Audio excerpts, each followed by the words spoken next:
If you need to satisfy your morbid curiosity about what you could do without a brain, then you've come to the right place. Hey, it's Abdall from Hack the Matrix. And if you're new here, make sure to click that subscribe button, so YouTube thinks I'm alright. It's alright. And subscribing to Hack the Matrix takes no brain power whatsoever. Or does it? I mean, you need your brain to understand the words that I'm saying. You need your brain to decide whether you like what I'm saying. And you also need your brain to move your muscles in just the right way to click that subscribe button. Let's face it, you need your brain to do most things. So what could you do without it? Remember the French Revolution? Well, a lot of people were decapitated then. For the usual reasons, people having the nerve to want to be treated fairly and equally and all that shebang.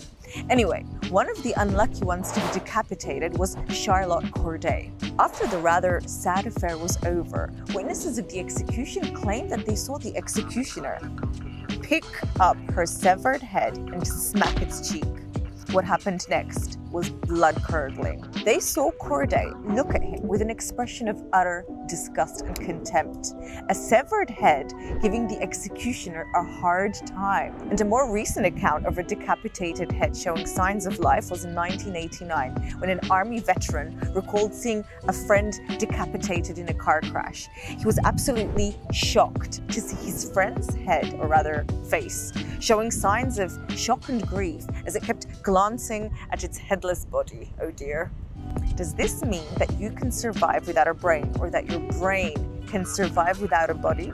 Well, most doctors and physicians would disagree. Damn!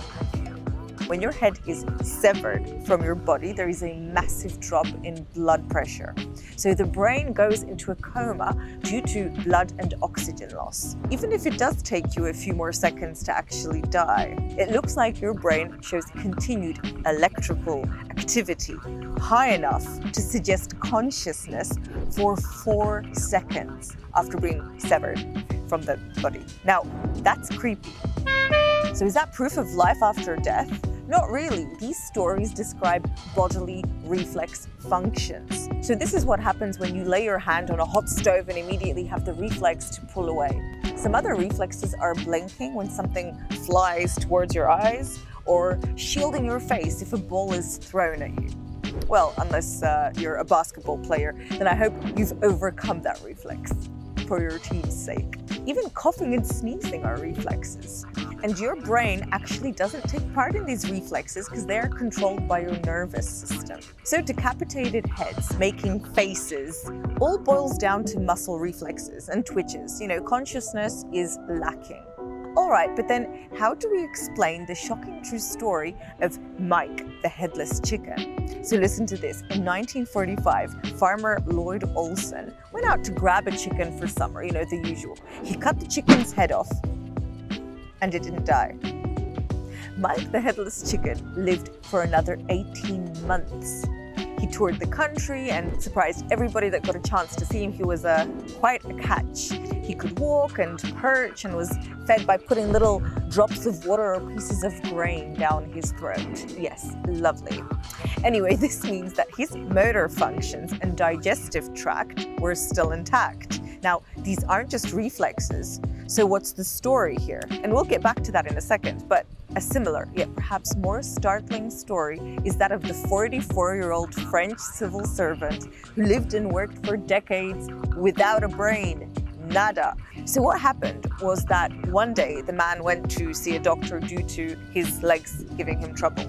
And the doctor, as per usual, sent him over to get a brain scan to see what was going on.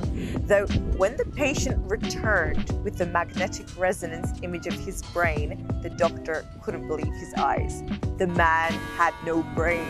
His skull cavity was filled with fluid, or to be more exact, with cerebrospinal fluid. I hope I pronounced that right. So what? The man had gone all these years without a brain? Does that mean the doctors were wrong? Well, no. Upon closer inspection, the doctor found a thin layer of brain tissue lying the inside of the skull. So technically speaking, he had a very small portion of his brain intact. And you'd think the man would be severely debilitated and definitely not enjoying a civil servant career, right? His IQ tests showed him to be below the norm. But this didn't get in the way of his working at the local tax office. Not surprisingly, the story generated a lot of media coverage, and a catchy newspaper headline from the time is Tiny brain and no problem for a French tax official. Well, can't blame them really, can you? It basically looks like you don't need a lot of brain power to do taxes. Maybe that's why doing your taxes is so boring. But enough about me. I hope this hasn't been boring for you. It's just that whenever I start to talk about Elaine, I always get so carried away. I lose all track of time. The 44-year-old story is surprisingly not unique at all. It describes a condition commonly known as water on the brain, or if you want to be more fancy, hydrocephalus. Hydrocephalus. Let me know in the comments if I'm mispronouncing this, which is probably the case. This is a brain defect in which your skull fills with cerebrospinal fluid. So this usually causes mental impairment, but not in all cases. John Lober, a professor who carried out studies on heaps with hydrocephalus, found that in one of the cases, even though the patient only had about 5% of his brain, he was able to lead a completely normal life. The student had a high IQ of 126 and a first-class honors in mathematics. Not judging mathematicians at all. What number comes between 2 and 4? 36. 36 is your final answer? 36? Yeah, 36. So the two patients and Mike the Headless Chicken could function without a brain because they had part of the brain stem. Now the brain stem is responsible for breathing, swallowing, digestion, heartbeat, and there is no life without it whatsoever. Therefore, you can't do anything without your brain, sadly. You need at least 5%. Though think about the possibilities if a meager 5% can compensate for a lack in other parts. So concluding, there isn't much you can do without a brain. Any movement you may observe in a body detached from its brain is just bodily reflexes. Limbs can twitch without a brain. Your nerve endings may react to external stimuli without needing to bother the brain. How considerate. And the amazing thing is what you can actually do with just 5% of your brain. So check yourself before you wreck yourself, and remember, kids, take care of your brain. Oh, and subscribe and like my video and tell me what you want me to make videos about. Peace. See you next week.